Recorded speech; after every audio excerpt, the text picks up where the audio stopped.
Hello and welcome to Group B action from the Spring 2021 KTaNE League EFM Tournament.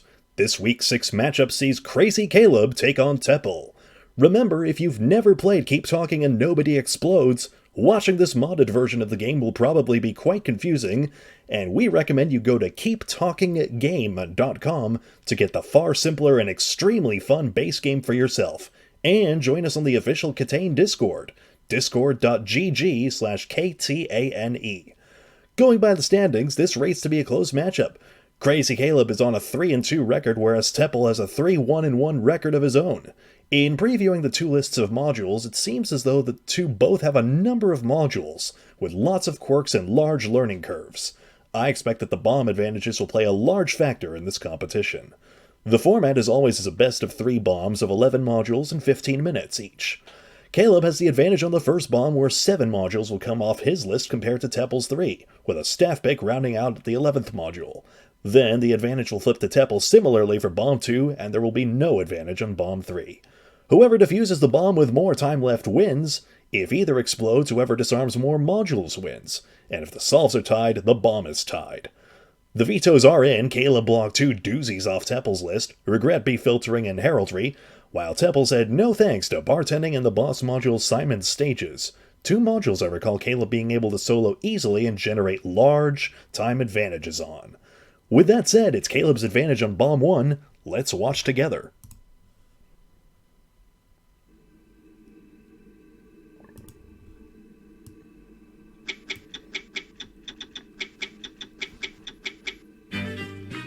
Caleb's audio will be playing for this first bomb. Both taking a look at both of the serial ports that have ended up on this bomb. And once they note down all the edges around the side, it's off to work. Tepel immediately going after Rubik's Clock, which is much easier done solo by the diffuser if you know the original Rubik's Clock puzzle. There is a way to do it for expert in the manual, but knowing the solving strategy is the easiest way to get all the arrows pointing up to 12 o'clock. Caleb, meanwhile, going after scripting off his own list. Rubik's Clock is off Caleb's list as well. We're looking for 3 modules off Tepel's list.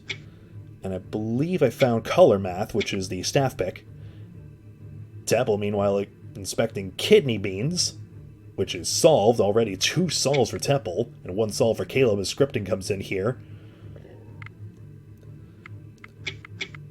And now Caleb takes a look at Rubik's Clock, and Tepel takes a look at scripting.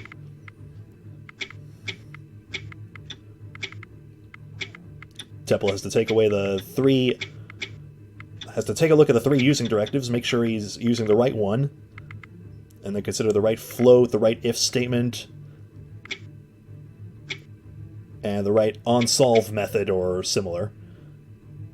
And the script is run successfully, and it's 3-2 just like that for Tepel. Caleb taking a look at Skyrim here. Regular Hexpressions is also on Tepel's list, as is Maze Cubed, that gigantic blue block. But first Tepel taking a look at Lightspeed, as Caleb dials in Skyrim.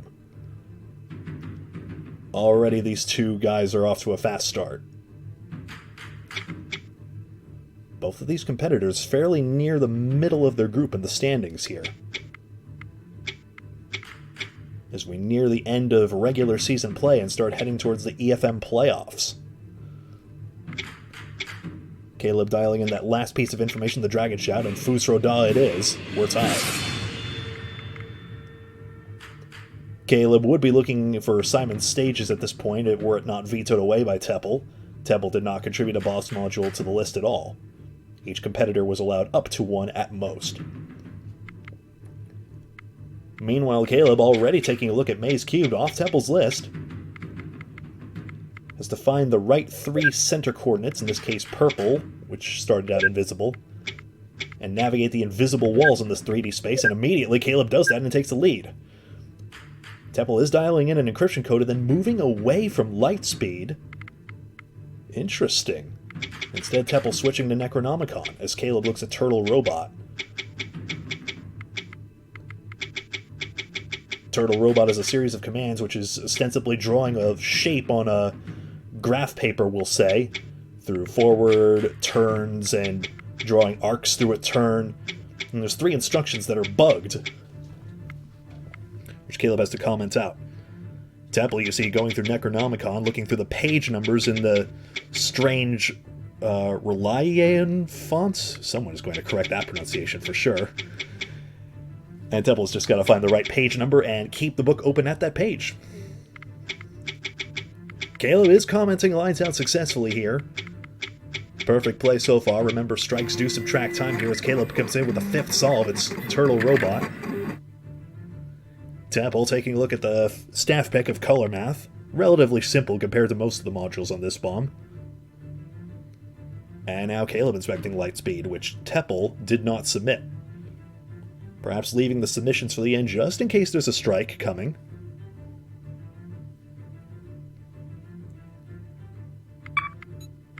Input received. On Lightspeed, Caleb has to dial in both a warp speed and a target destination and a ranking officer. And then encrypt it with the correct code and then engage. So you see the 5 steps on the module there to the left. Input received. Tepel now dialing in color math. A simple mathematical equation abstractly represented by those colorful dots. Does he have it for a 5th solve? We'll see. He walks away from it. And it's on now to Skyrim. Received. Caleb's got the ranking officer and is now going for the data encryption as Tepel takes a look at the races in Skyrim.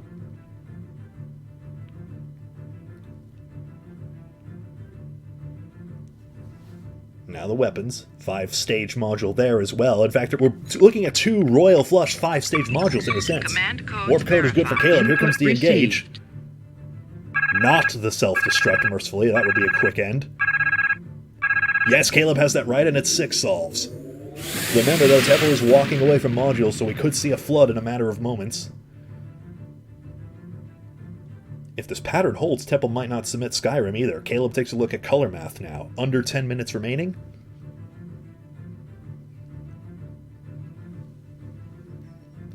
Between 2 guys who would love to move up just that little bit further in the standings as we approach the end.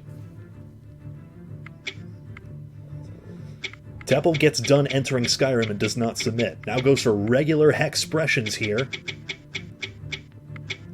As Caleb punches in color math and gets up to 7 solves just like that.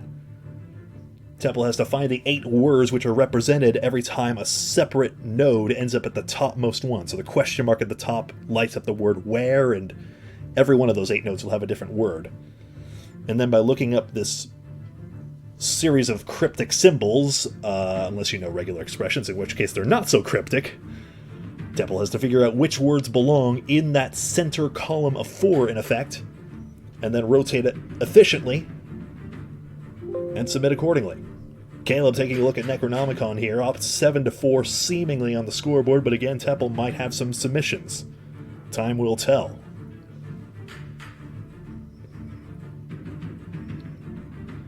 Translating the cover of Necronomicon is useful, but if you know some letters of the alphabet offhand, that could come in handy.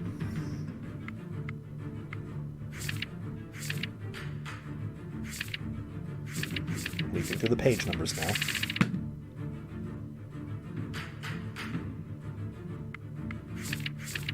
Tepel essentially has all the information he needs, having seen all the words, having seen that starting coordinate that flashed up briefly when the top node changed.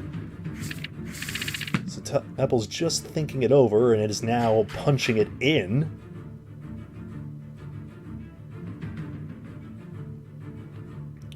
Again, we're seeing that asymmetric approach where Caleb is submitting as he goes, and Tepel is leaving modules in the submittable phase, but is not actually pushing the button. Caleb gets the 8th solve on Necronomicon, moving over to regular hexpressions. Tepel moving right along the maze cubed off his own list here, has 1 node and 2 and 3, and that's done, and it's 5 solves for Tepel. On to multicolored switches here.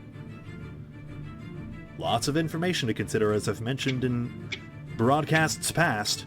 Lots of switch colors and socket colors and LED colors, each of which is in 2 possible states based on whether the tiny LED in the middle is either lit or unlit.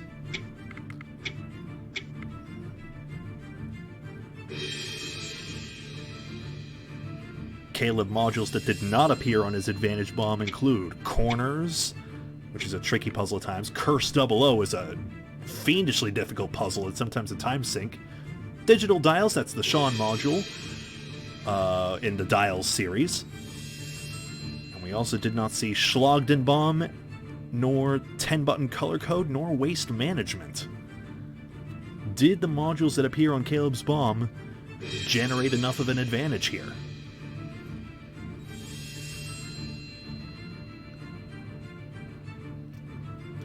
Because if not, Tepel will steal this first bomb as the advantage flips over to him for bomb number 2.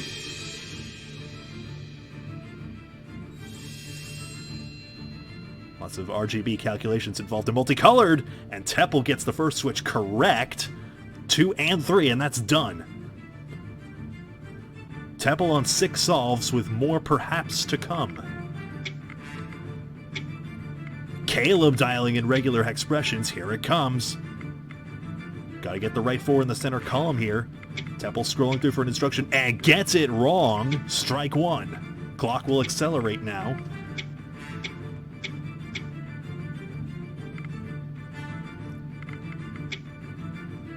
Both still working on their current modules. And Caleb gets regular expressions right, and that's 9. Which will it be? Multicolored switches now.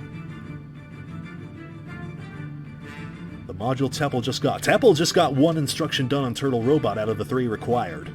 Now he's on the rails.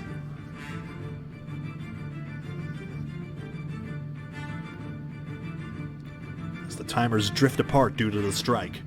So, where Tepel had 5 minutes seemingly on the clock, it was actually 4 minutes, really.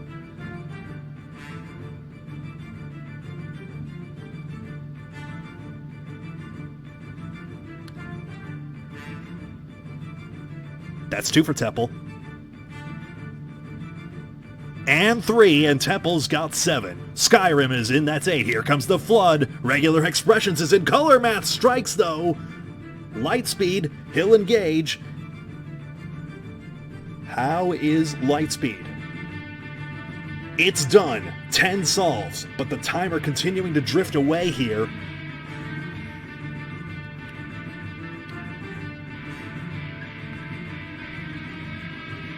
Only getting 2/3 of the actual time remaining. 3.5, it's really 2:20 at this point. Caleb's still working through multicolored switches, still needing 2 solves. Tepel just has color math left, and this will be a diffused bomb, we would think. Good strategy to hold that submission for later, otherwise the strike would have eaten up more time. Here it comes. Here's the submission.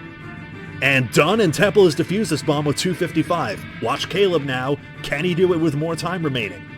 Otherwise, Tepel has stolen this first bomb. Binder shake of victory from Tepel.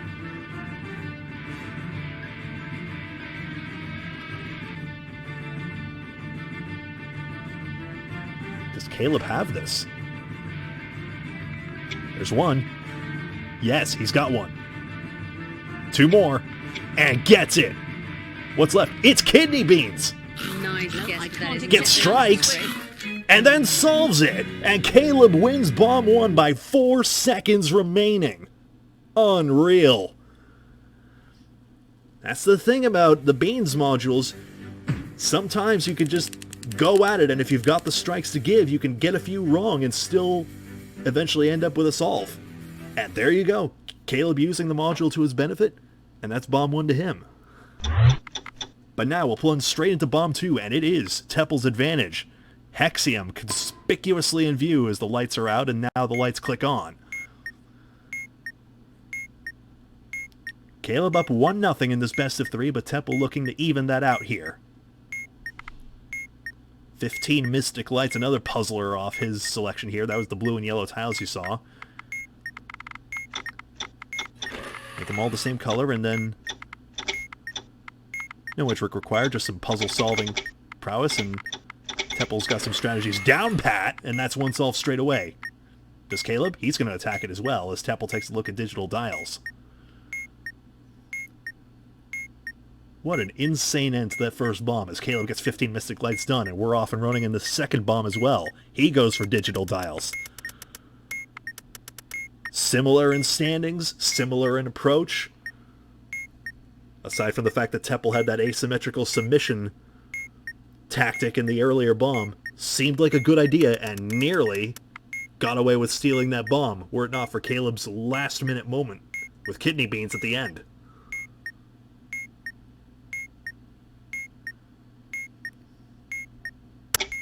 There is a submission condition on digital dials which Tepel just solves. You have to solve it on the correct bomb timer digit at the end as well.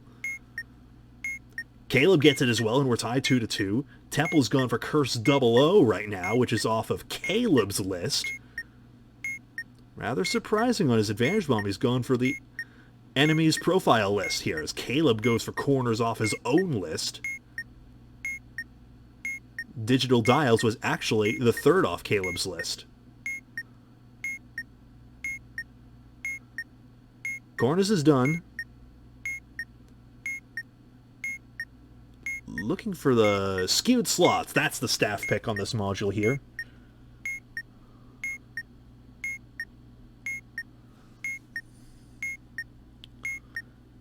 Caleb pondering that now as Tepel tries to find his way around the amazing module Curse 00. It is quite the numerical maze. Skewed slots is one of those classic modules from the Centurion era, but it still befuddles people if you can't quite grasp the wording of that manual. Caleb dialing in a solution right away. Here it comes, needs exclamation points, and they light up for him. And that's 4 solves to 2.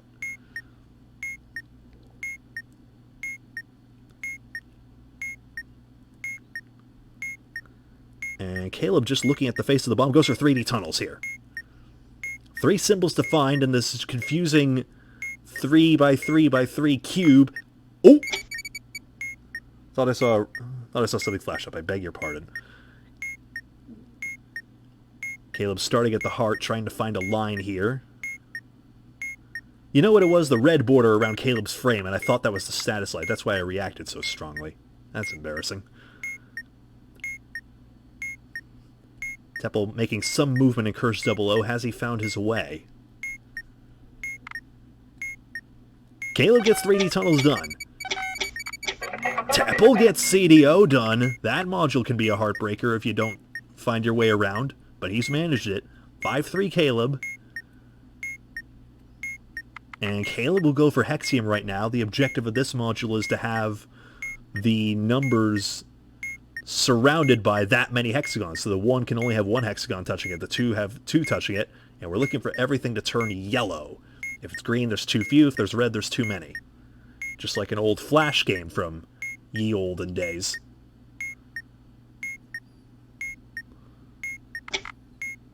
That one could potentially be a heartbreaker as well. Tepel on skewed slots, dialing it in. But switches over to Diophantine equations off his own list.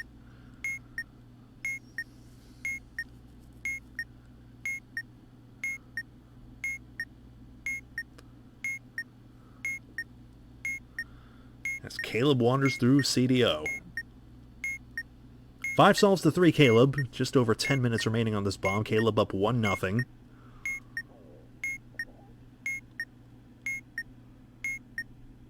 Alphabets is peeking next door for Tepel here.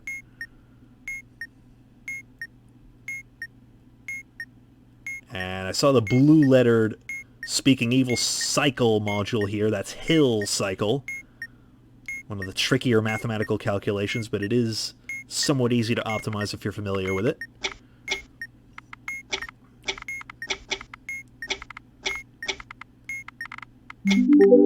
And Tepel gets Diophantine correct. All the variables are in, and here comes Alphabets. A Procyon puzzler where you've got to consider those digits in the top left corner. Those are logic gates. And which 2 letters fed through those 3 gates respectively, which base 36 characters rather, fed through those digits respectively, produce those 3 letters on the left, and then which 3 for the characters on the right. Caleb's on there as well, as the score ends up 6-4 now. Both contemplating this module simultaneously here.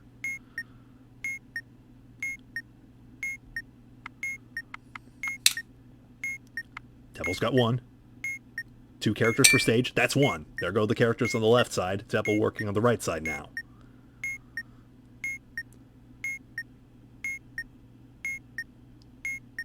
As soon as the bomb zooms out, I'll try and find Tepel modules that did not appear on this bomb. Tepel hovering the scroll buttons like he wants to make another answer here. That's 1. And 2. Very good. Clear time advantage gained there, based on the fact they were both after that module. And now Tepel will go after 3D tunnels and try to find the 3 symbols himself.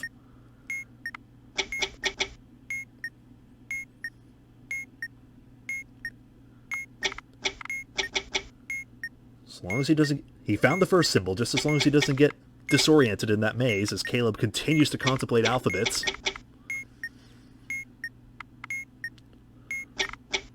And Tepel's got it. That's tied. 6-6. Hill Cipher now. Those modules are showing 72-degree rotation, so there's one of 5 positions they could be in.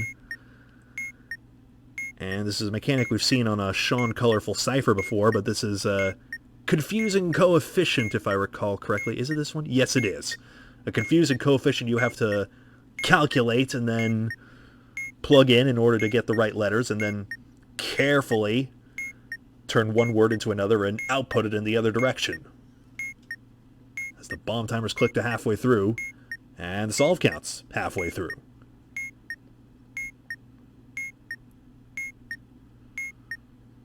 Caleb now punching in alphabets. Here it is, that's 1 stage. Ah, Caleb was doing both stages all at once, that's why. That's solved. 7-6 Caleb. Diophantine's available. I don't think Hill Cycle was done yet. And it's Diophantine. Here comes Tepel and Hill Cycle now. Tepel needs the solve to stay alive in the match.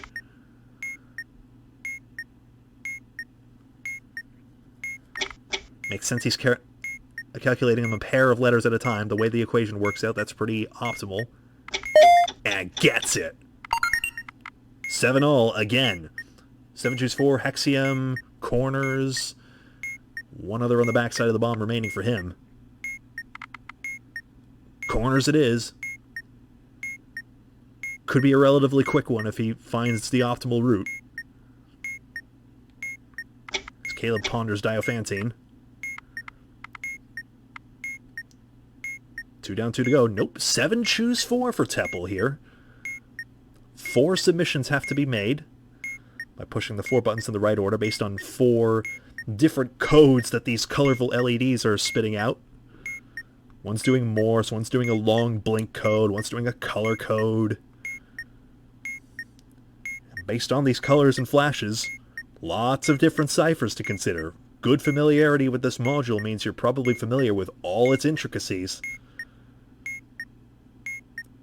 Is Caleb as familiar as Tepel? What I didn't see on Tepel's list, as I was mentioning earlier, we had a heraldry veto, but kanji model? Tepel's Japanese. That's a little unlucky. Would have been very straightforward for him. Melody sequencer did not show up. That's the purple piano. Regret B-filtering was vetoed away, and no Ultra Cube.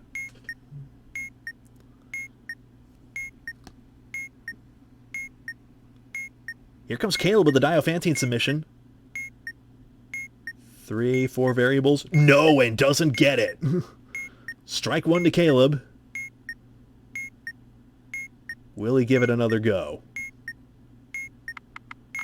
So 4 minutes effectively remaining on Caleb's clock. Tepel will try Hexium now. If you're trying along at home, note that 4 is bolted down. 4th column, 2nd one down, so that 4 won't move, but the other hexagons move freely. We're looking for all yellow, remember. Not a module you can strike on, but a very frustrating one nonetheless. Oh, that's close. That's done. 8-7. That was quick. 7 choose 4 for Tepel as he leads. That's 1. And 2. And 3. 7. Choose 4 is 4 for 4 for Tepel. Corner's done. That's 10. What's left? Skewed slots. Submission. That's done. And Tepel finishes with 403. And this time, Caleb, who had the early strike, cannot catch him. And this bomb 2 is over. Tepel has tied the match. So we'll plunge right into bomb 3 here. 5 modules apiece, 1 staff pick. Just as soon as the reality clicks in on Caleb's binder, and then we'll hit continue. And here comes bomb 3. Kanji and Schlagdenbaum, Ultra Cube. There is only one perfect solution, but there are clues that will try to trick our team. Valves coming off of the staff pick here, and you see a lot of the modules I mentioned earlier, by design, coming back here on this bomb 3, so that as many modules as possible off everyone's list, if they were not vetoed, come around here. Again, Tepel working with his native language. Kanji module, very trivial. As Caleb takes a look at waste management off his own list. Tepel looking at Caleb's submission of Schlagdenbaum.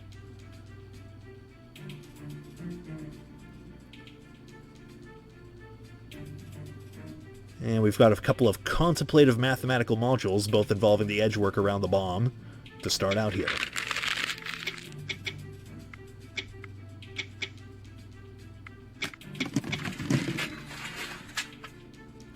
Caleb getting through the first 3 stages of waste management pretty efficiently. I make that very efficiently within a minute, or just about, and gets it. 1 down. Tepel's got a lot of careful calculations to do with Schlagdenbaum, and Caleb takes a look at Kanji. Much easier EFM'd than in a team bomb, that's for certain. Imagine if Tepel was defusing a team bomb. Now there's a strategy.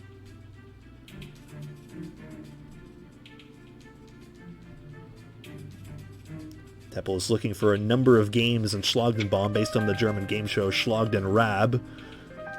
Trying to get a number of games that add up to 14 under Lisa's name. The right ones based on the edge work around the bomb.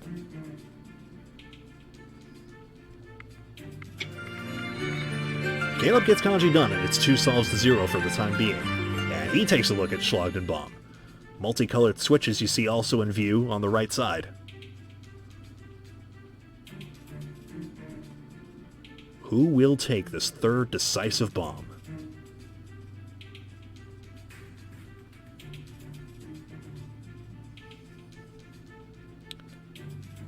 Well, taking a look around here, we've got light speed on this bomb, Ultra Cube is spinning around. Gets another stage done on Kanji.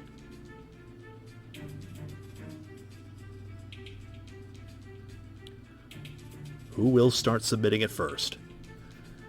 Essentially, the trickiness about Schlagdenbaum is you have to count a certain number and then exclude that number and then count carefully again, like count 6 more along from where you were. And if it loops around, you have to be careful to skip over the ones you already selected. So it's a very finicky, fussy module that if you strike on is very hard to get back, so you really want to do this one right the first time. So if one solves and the other strikes, that would be a huge advantage. As 3 minutes have elapsed already, just the 2 solves from Caleb so far. Much more deliberate start than the last 2 bombs. Here's Tepel. Gonna leave Schlag alone, gets Kanji, and now where to? Mace Cubed is off his list.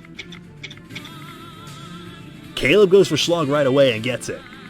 3-1. Regular Hexpressions, Melody Sequencer, off of Tepel's list. Maze Cubed, likewise. Caleb taking a look here.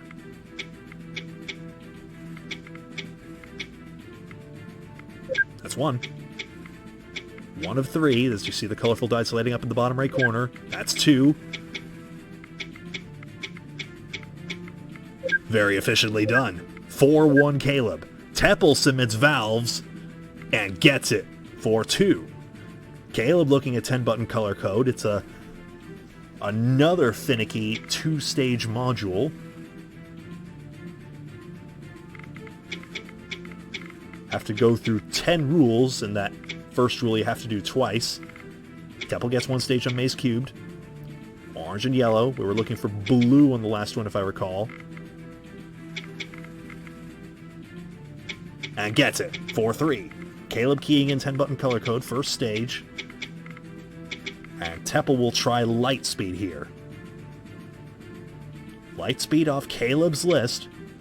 Caleb gets the first stage of 10-button done. Now we're reading the list of rules in reverse order as Tepel gets the warp drive in. Looking for a planet now. 5 stages, effectively. Or 5 things to do, including engage at the very end.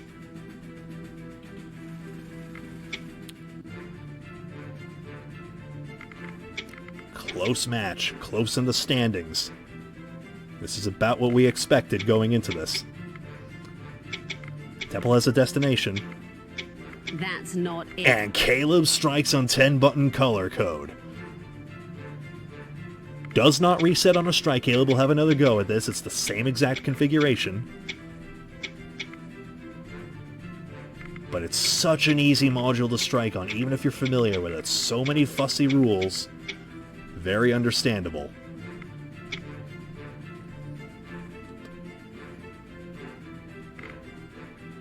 Tepel leaves the code be. Hasn't committed to anything until he either submits the code or engages. Just setting the previous 3 pieces of information didn't do anything, so he can safely leave that module alone without submitting it. Instead, regular expressions, another module that he doesn't have to strike on without hitting the submit button.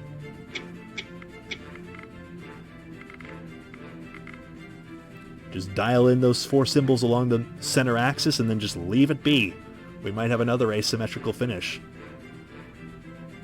Caleb taking a look at light speed.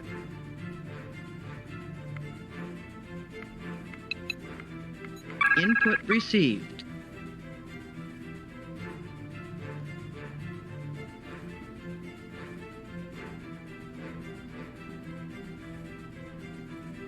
But again, both of these modules here are very contemplative, and there's a lot to submit, and you get no indication of what's wrong if anything's wrong.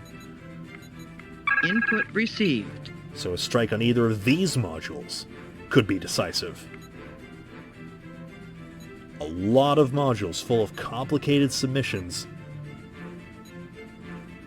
I think it's going to be very hard to tell, based on these already close solve counts, who's ahead right now.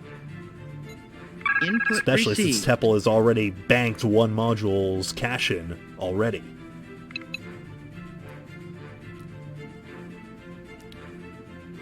Tepel looking at Melody Sequencer. First he has to place the 4 given Input notes in the received. correct spot.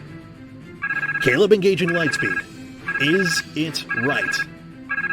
Yes. 5-3. 1 strike, but ahead on the scoreboard right now. Timers are starting to drift apart here.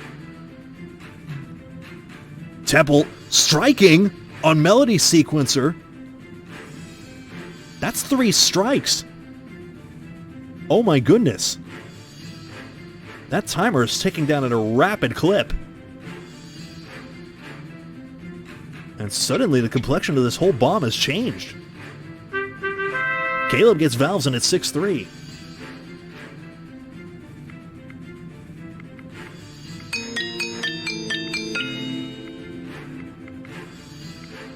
Melody Sequencer, you can memorize some of the bars offhand. Like that bar sounded very much like the 8th measure, so if you know them offhand, you can gain some significant amount of time. Tepel looking at Ultra Cube as Caleb records the remaining 4 measures that are missing. Tepel's timer has now undertaken Caleb's at this point in time. Gets 1 stage of Ultra Cube correct. Caleb successfully inputting Melody Sequencer with less difficulty. Melody Sequencer, who'd have thunk?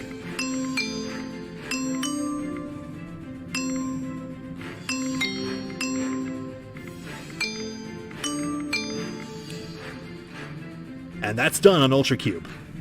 6-5. Tepel does have a solve at hand, but if he loses that strike to give, I wonder what will happen. Will he try to submit what he's got? No, Caleb struck on Melody Sequencer. Not the answer, I'm afraid. Oh my goodness. Caleb's got 3 strikes. We're level now. Caleb ends up with about a 23-second advantage on the timers here. Who is going to prevail here? Melody Sequencer, of all modules, is proving to be the doozy. No, I can't accept it. Caleb strikes the 10-button color code. Now where? Ultra Cube? Why not? Caleb's going to have 7 solves once that stops playing. That's done. Remember, if we tie on solves, the match is tied. As we are very unlikely to have a diffused bomb at this rate, but every solve counts here. They probably both think they're out of this. They're not. Tepel. 1 switch, 2 switches, and 3 and 4, and that's done on multicolored switches. Slogging bomb is done. Lightspeed, engage, code is good, here it comes. Is that going to be the 8th solve or the 4th strike? Regular expressions is done. Looking at 10-button color code. Lightspeed, done! And Caleb blows up! And Tepel wins bomb 3 and the match! 9 solves at least to Caleb's 7. What an ending! What a match! What incredible entertainment every step of the way. Maybe Tepel will complete this bomb. That's interesting.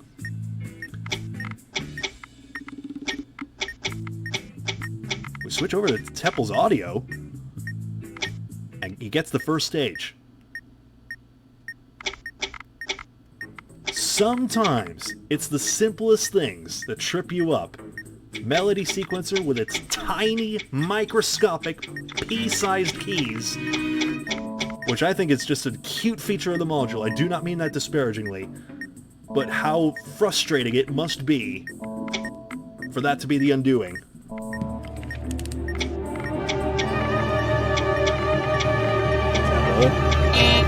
Didn't get the second stage of 10-button color code. It will not matter.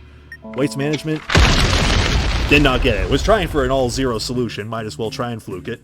Didn't work out. But all the same, it's a 9-7 finish. And one heck of an episode for the books. Again, more KTaNE League action coming up. Live KTaNE Team Finals soon. And one more week of regular season play in EFM League before the playoffs. That is that. My name is Yabaguy. I didn't mention that at the top of the broadcast. Thank you so much for watching this, and we will see you next time. Thank you very much.